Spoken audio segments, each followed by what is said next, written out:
pod bay doors, please, Hal. All over the world were charged with the task of selecting their outstanding motion pictures.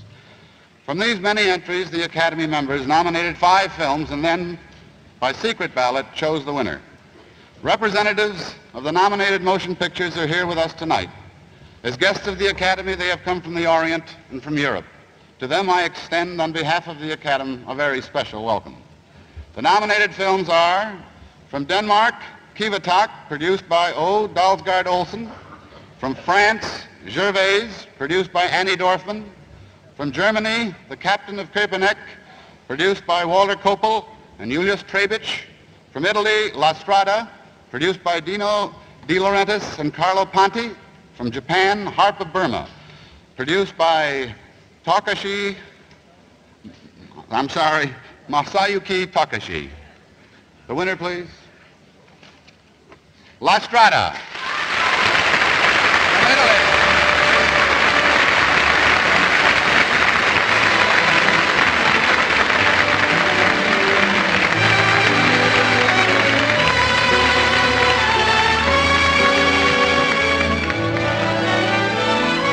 Mr. De Laurentiis will accept. There you are. Thank you. Congratulations. This award belongs to Federico Fellini, is in audience.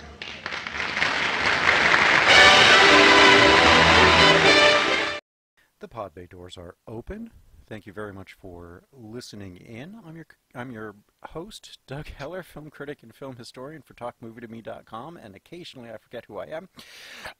Seated with me down the long road, Jerry Dean Roberts, film critic for ArmchairCinema.com, ArmchairOscars.com, and OverThinkingOscars.wordpress.com. Hey, Jerry. Ah, funny face, like an artichoke. We're talking about Federico Fellini's breakthrough, Academy Award-winning La Strada from 1954,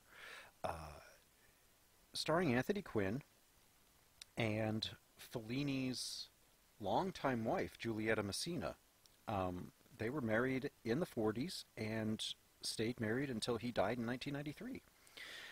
And she died in 1994. Yeah, she died right after. It's one of those kinds of... They had a complicated marriage. To say the least.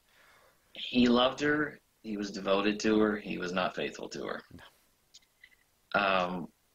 He was a famous Italian. That's kind of right. With the territory. Now, I want to say this right off the top because there were 2 things that struck me in the face, one of which almost elicited a spit take while I was watching this the other night. There are 2 names that come up in the credits that I was not expecting. I think I know which 2 they are. One of them was Richard Basart. Yep. Can I guess the second one? The other one is the Dino producer of this film, yeah. Dino De Laurentiis. Which the last time we talked about Dino De Laurentiis was when we talked about Raw Deal. So, yes, true to my oeuvre, I have gone and found the greatest film ever done by the schlockiest producer ever imaginable. And the movie that won him an Oscar. Yes. Co-produced also by Carlo Ponti, who was married for 40 years to Sophia Loren. Mm-hmm. This movie was nominated for 2 Oscars, only 2 Oscars, surprisingly. Won the Best Foreign Film Award, and was nominated for Best Original Screenplay. And those 2 names just kind of struck me because all of a sudden Richard Basart came up, and I was like, wait a minute. Yeah, exactly. Exactly. It's like, I know Anthony Quinn wasn't Italian, but wait a minute. You do have trouble figuring out exactly what Anthony Quinn, because he could play anything. He could play almost any nationality. He did play any nationality. He was a Cuban man. We think he was Greek.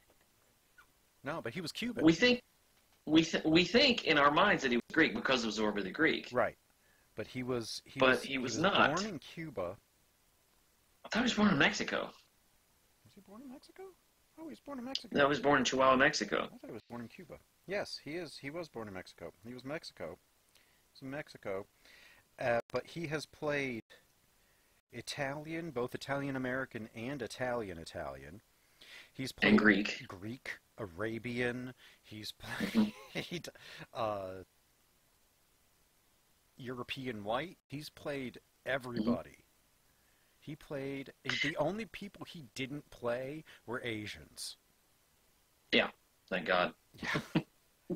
Something that Mickey Rooney could not say and should have been able to. Oy. Well, ooh, and Marlon Brando.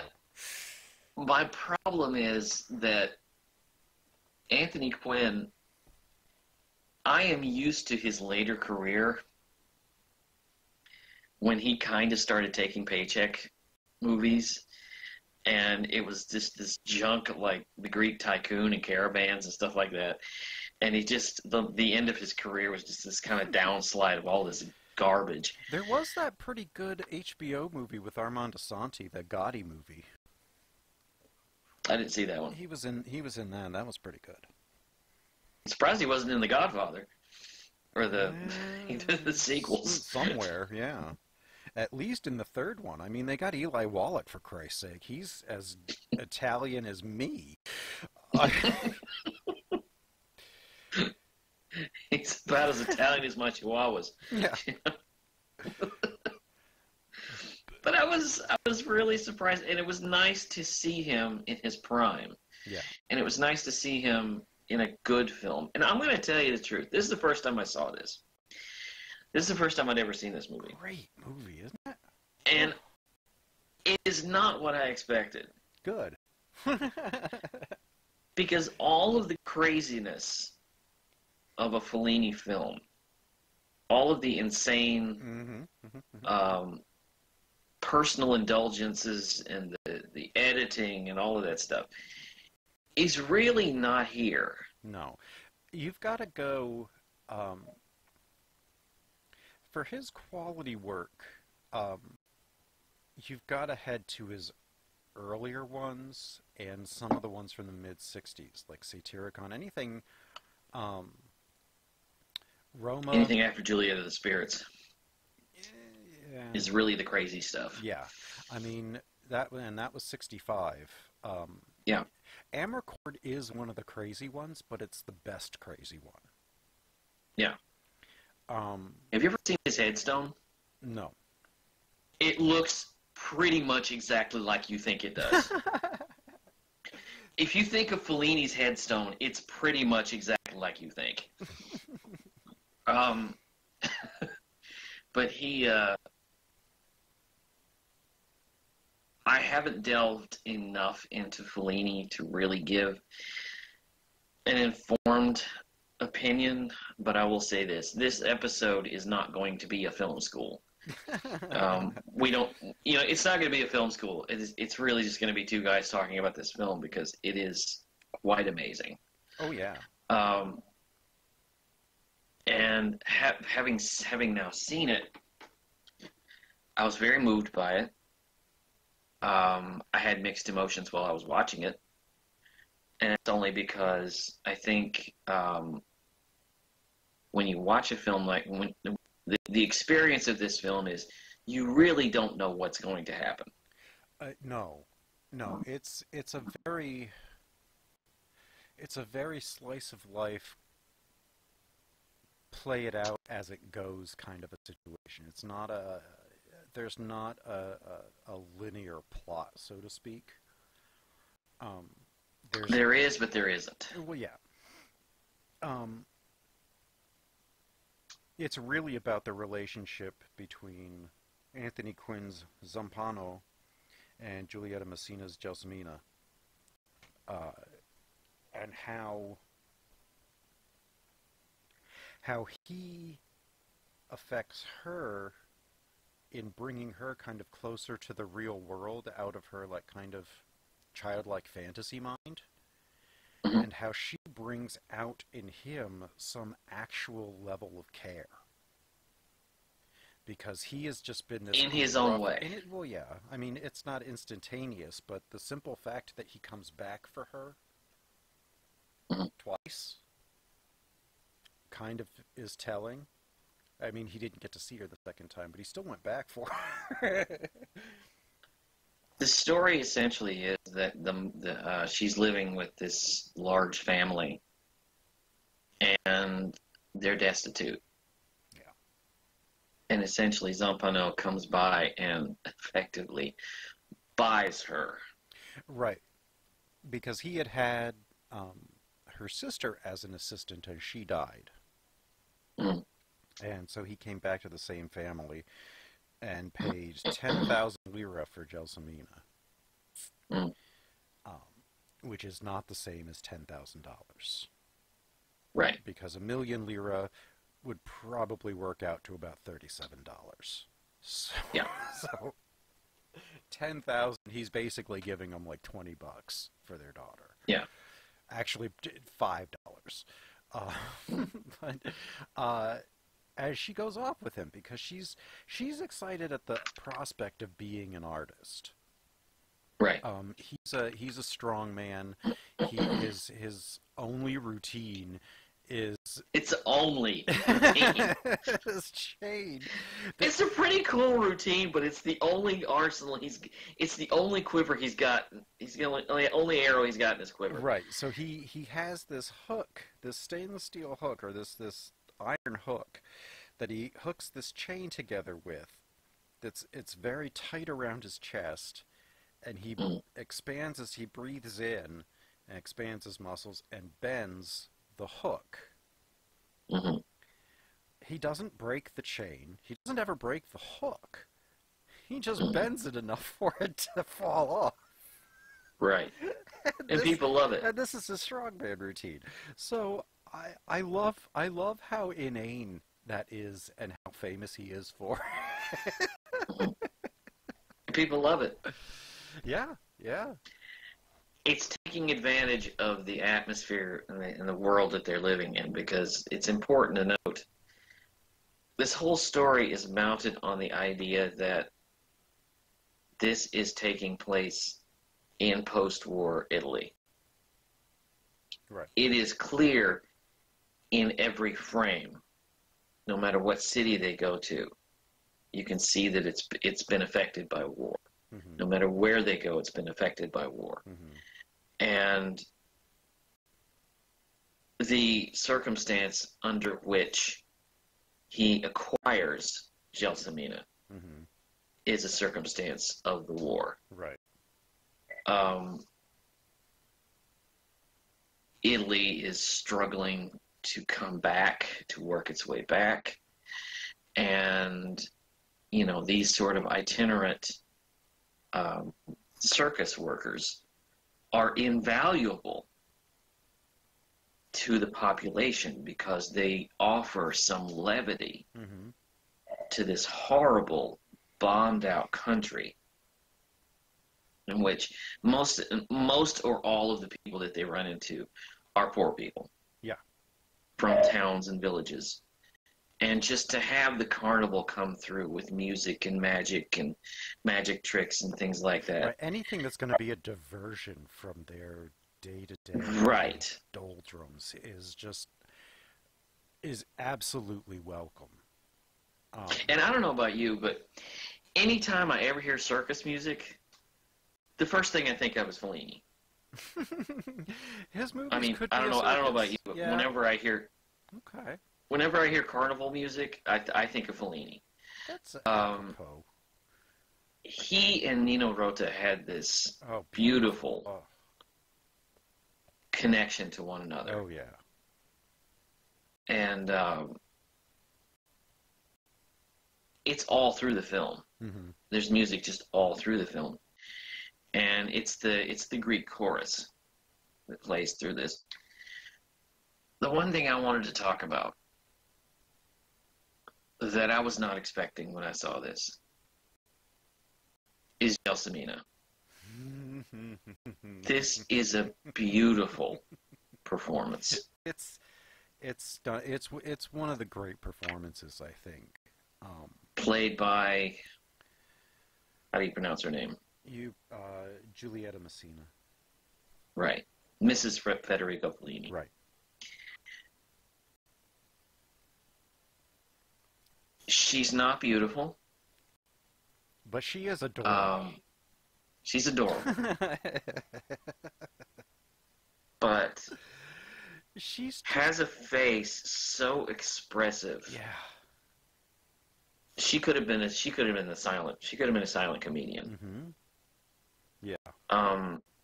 I don't know if she was borrowing notes from Chaplin, but they're certainly here. Oh yeah. This is a cute, funny, but very tragic figure. Mm-hmm.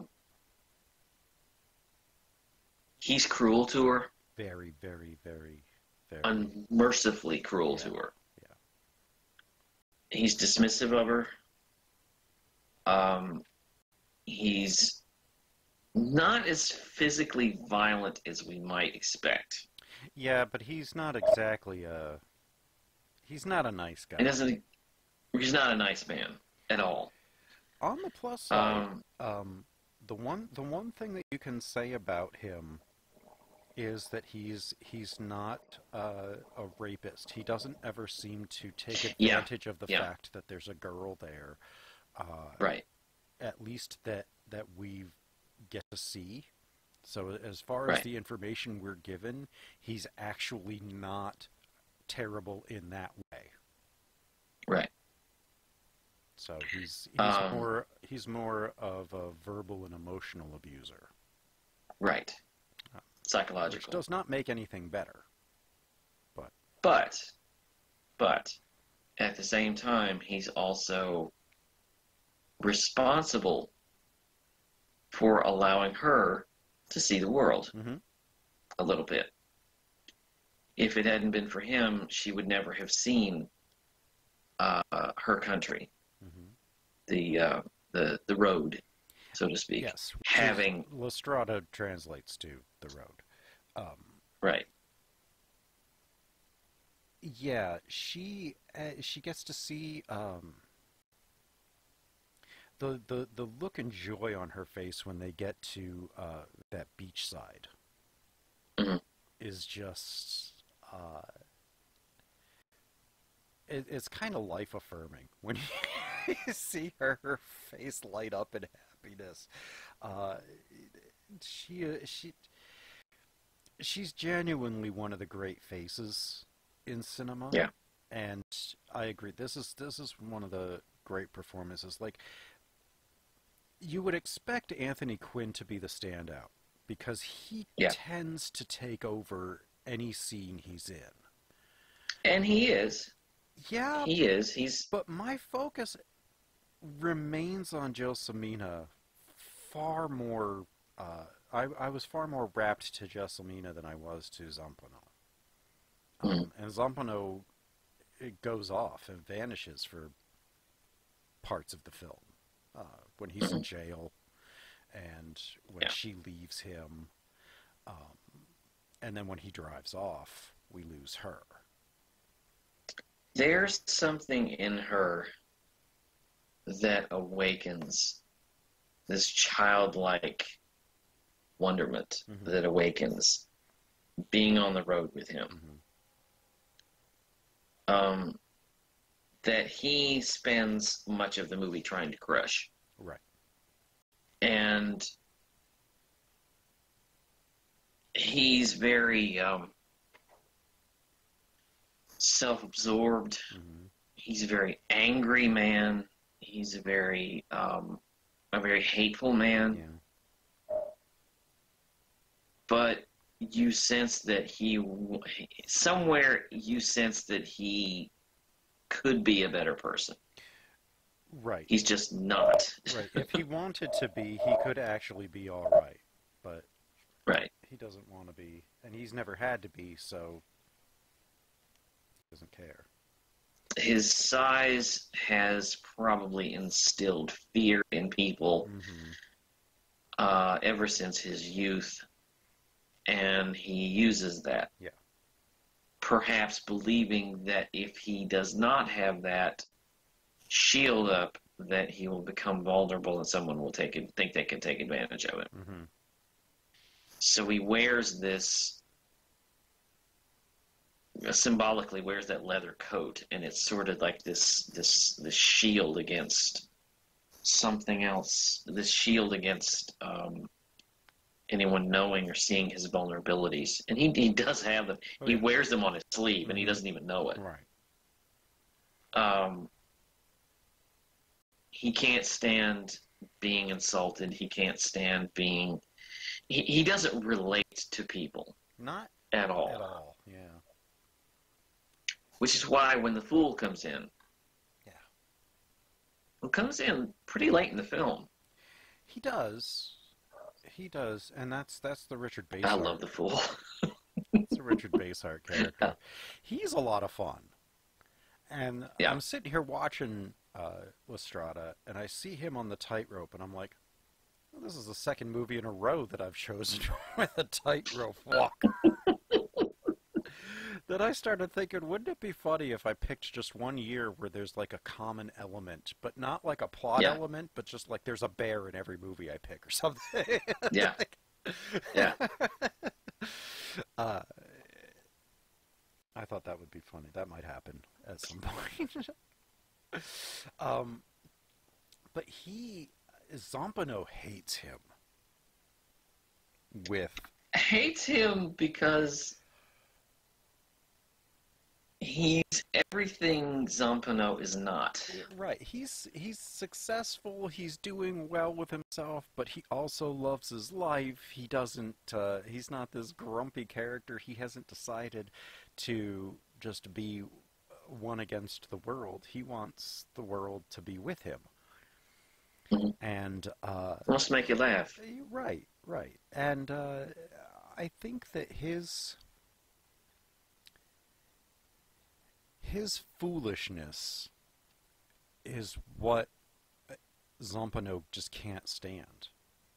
Just Zampano does not have fun. No. He will not allow himself to have fun because if he loses his demeanor, he thinks that people aren't going to respect him. So right. He never smiles. He never laughs. And anybody who does threatens to make him do that, so he shuts them down as quickly as possible. Well, and he commits the cardinal sin, which is Zampano is doing the Fool does. He's doing his act. In the middle of the high point of Zampano's act, the Fool says, "Zampano, there's a call for you." Yeah. And it throws him off. Yeah. This stupid little act. He goes in and screws it up intentionally, just to raise his hackles, and that. I listened to Martin Scorsese's commentary on this, and one thing he noted was that the Fool is present in a lot of his films. Mm-hmm. The guy who just has to keep pushing just a little more, mm-hmm. a little more, a little more. Mm-hmm. Because he doesn't have that sense of self-preservation because he's always thinking, I need to go just one more. It's present in Johnny Boy, mm-hmm. in Mean Streets. Mm-hmm. Mm-hmm. It's present in, it's even present in Jake LaMotta. Mm-hmm. He goes, one more, just a little further. It's present in Taxi Driver, too. I would argue the Peter Boyle character is the one that pushes him just that little bit further. And Joe Pesci. Unknowingly. Oh, well, Joe Pesci. And Goodfellas. Just has to go a little bit further. Yeah. It just always has to go a little bit further. And that character who's their sense of self-preservation, if it has a line, they have to keep constantly crossing it. Right. They don't know when to pull back, and that's the Fool. And That's the fool. And it costs him. Yes, it does. That death scene is creepy. Yeah. Because it's very upsetting.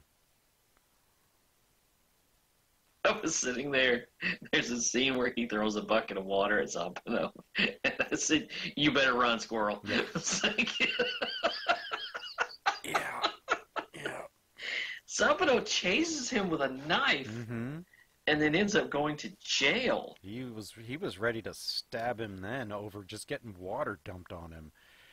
I'm thinking, you better go into hiding, Bubba, because Yeah. you've crossed the line. And then they encounter him on the road.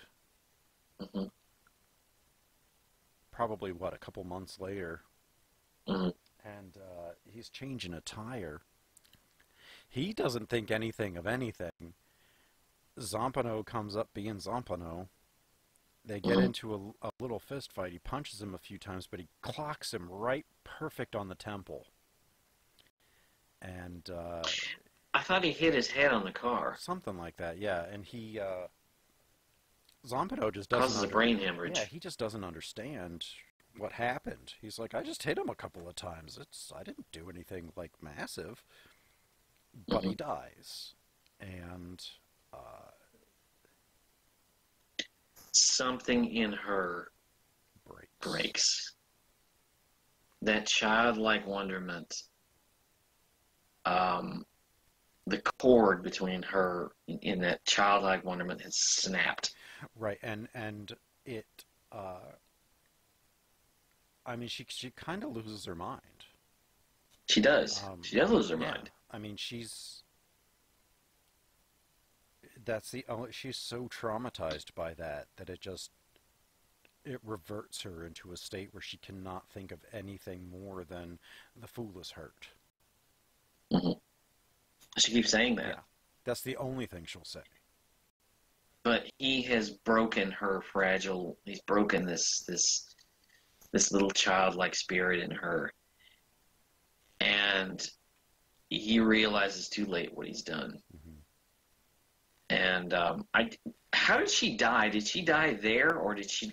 No. So he leaves her, and she goes off, and she winds up in this town. She's kind of taken in. They know she's kind of lost her mind. They take her in. They're very nice to her. She's playing that song on the trumpet all the time, and she dies in that little town. 4 or 5 years previous to when he goes asking about her. Because he leaves her. Yeah, she falls asleep outside, and he looks at her. He leaves the trumpet. You can see the conflict in his face. That he doesn't want to be saddled with this because he knows that she's probably just not going to get better, and there's not much he can do. But at the same time, he's abandoning her to nothing, basically to die. The fact that she lives as long as she does, however much longer she lived, is kind of a miracle. Because he basically left her out there to die. And he doesn't feel good about that. But he also doesn't then go back and get her. He doesn't feel bad enough to make it, stick in him, to make him go back. But he also realizes what he's done. Yeah.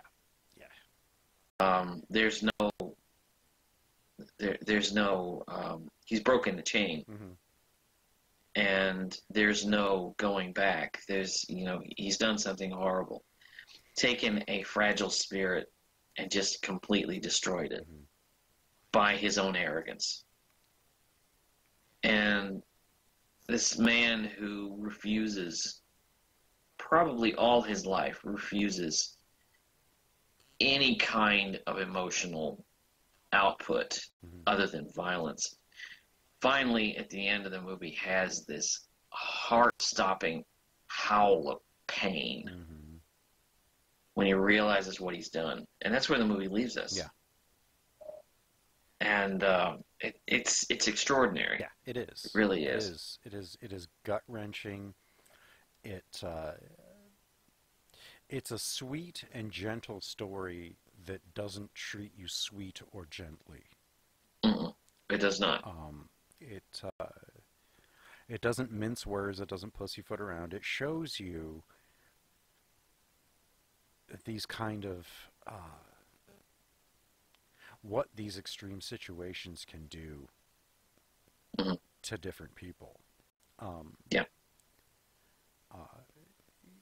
He wasn't real happy that he killed the fool either. No.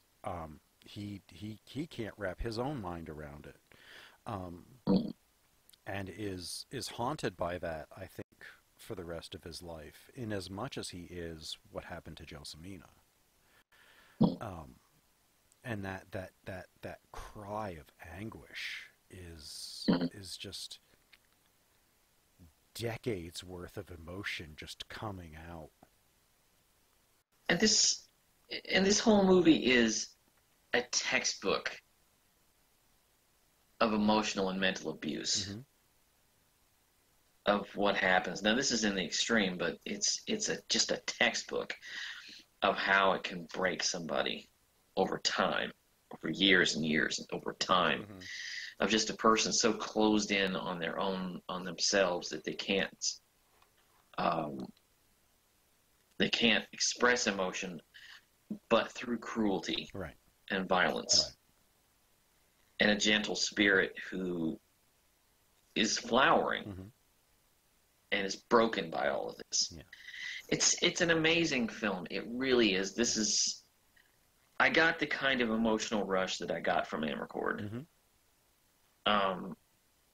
because I cared so much about what was going on. This is a very straightforward film compared with what I've seen from Fellini. Well, again, his earlier stuff wasn't as outlandish. He grew into the outlandishness. Through primarily 8. And it only got worse. From 8.5. My problem with Fellini is that the first Fellini movie I ever saw was the last film that Fellini made. Oh. And I started with Intervista, which was a mistake. Yes it is. Yes, it is. I'm more familiar with his earlier work, but I've seen, I think, Roma, and was at the time less than enthused by it. But I don't know. I really enjoy his work. What I've seen of it. I'm enjoying it. I've seen, I know we will eventually get to I Vitelloni, which was his first full feature-length film. Technically, it was a second film, but he co-directed his first one, so he counted that as the half. That's why 8.5 is, because it's his 8th film, but he co-directed his first one. Oh, really? I didn't know that. Yeah, so he called 8.5 because he considered that it was his 8.5 film.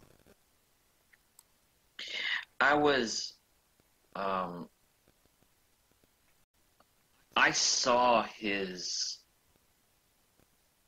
honorary Oscar when he received his honorary Oscar. I saw that before I had seen any of his films.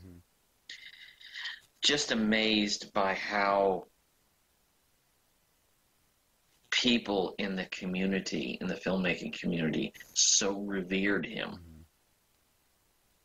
and how they saw him as this great lion of the cinema, and people's response when he received the Oscar. And then I went back and watched his films, and it took me a little while. It took me a little while because I had to get there.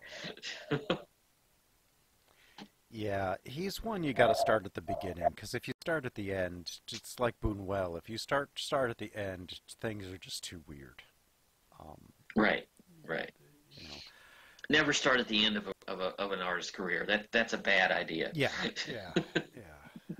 And particularly any of the works that any artist ever does in their waning years. No, you need to really get in with their peak. Right. Yeah, don't your first Kurosawa film should not be Dreams. No, it should not. No.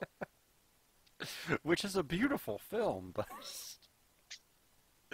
that shouldn't be your first. Yeah, your first Kubrick film should not be Barry Lyndon. Yeah, or probably not. Don't start with Barry Lyndon. Probably not. And don't start with 2001 either. Yeah, that's probably a good point too.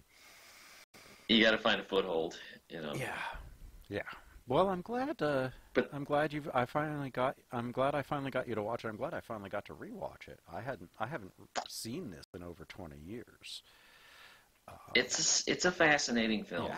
Yeah. It really is. It's very, very good.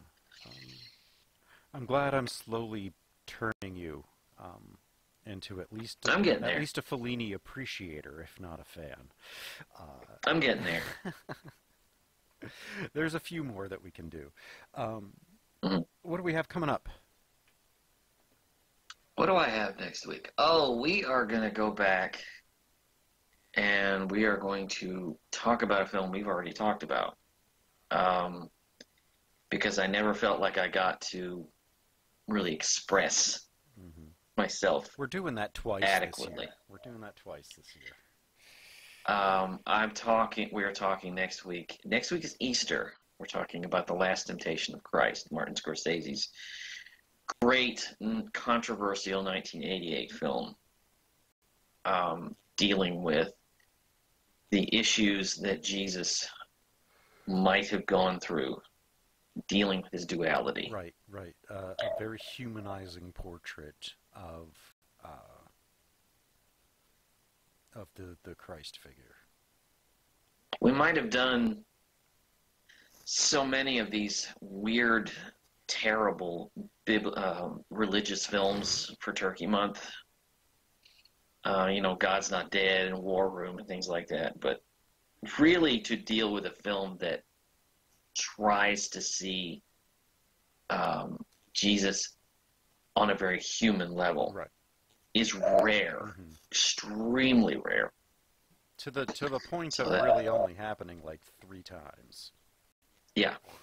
Like there's Last Temptation of Christ. People want to hear the legend. They don't want to hear the truth. No. There's Last Temptation of Christ. There's Gospel According to St. Matthew, and like that's about the it. Passion, and even that, he's kind of a superhuman for getting through all of that. Because most of that would have killed him immediately. Like it wasn't that bad. It was bad if it happened. This is an extraordinary film. Yes, it is. I love it, and I'm glad we're doing it again. And that's next week. So we look forward to your joining us for that. You can find us, all of our back episodes, at thepodbaydoorspodcast.wordpress.com. You can listen to us on iTunes and on YouTube. Hit the like, the subscribe, and make sure you hit the notifications button.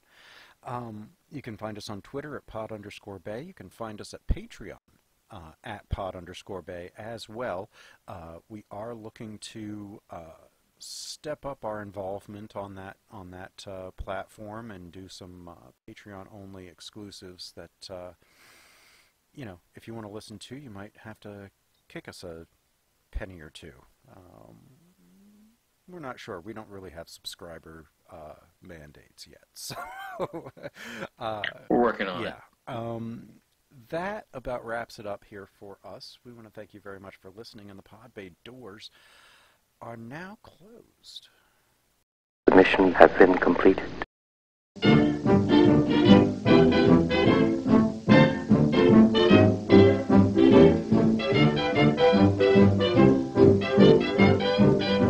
You're mean to me.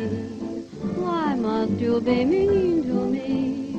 See, honey, it seems to me you love to see me crying. I don't know why I stay home each night when you say you're flown. You don't, and I'm left alone, singing the blues and sighing. You treat me coldly each day in the year.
afraid you don't care for me. You never show it, don't let me know it. Everyone says I'm a fool to be pining the whole day through. Why do you act like you do? You're mean to me. Why must you be mean to me? Oh, gee, honey, it seems to me you love to see me crying. Please tell me why I stay at home each night when you say you'll phone.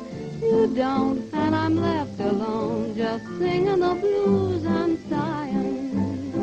You treat me coldly each day in the year. You always scold me whenever somebody is near, dear. It must be great fun for you. Can't you see what you're doing to me? Please tell me why you're so mean.